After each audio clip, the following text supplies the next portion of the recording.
কিছু মেয়েরা বলে রাস্তাঘাটে বোরকা না পরে চলাফেরা করলে সমস্যা কি, পুরুষের নজর ঠিক রাখলেই তো চলে। তো ওইসব মেয়েদের উদ্দেশ্যে কিছু কথা বলতে চাই।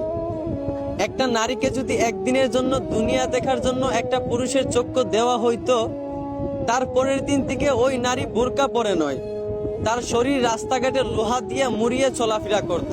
একটা নারী যদি একটা পুরুষের চক্ষু একদিনের জন্য হলেও পাইতো, তাহলে ওই নারীটা বুঝে যাইতো নারীদের জন্য পর্দা করা কতটা জরুরি। হযরত আলী রাদিয়াল্লাহু আনহু তাআলা বলেন, পুরুষের দৃষ্টিপাত এতটাই শক্তিশালী যে একটা হাত মোজা পা মোজা বোরকা পরা মেয়ের সৌন্দর্য পুরুষ সহজেই বুঝতে পারে। এখন আপনারা বলবেন এইখানে তো পুরুষের নজর খারাপ, এইখানে তো পুরুষের দোষ। আসলে এখানে পুরুষের কোনো দোষ দিয়া লাভ নাই, কারণ আল্লাহ জন্মগতভাবেই পুরুষদেরকে এইরকম ভাবে বানাইছেন। এই জন্য তো আল্লাহ নারীদেরকে পর্দায় থাকতে বলছেন।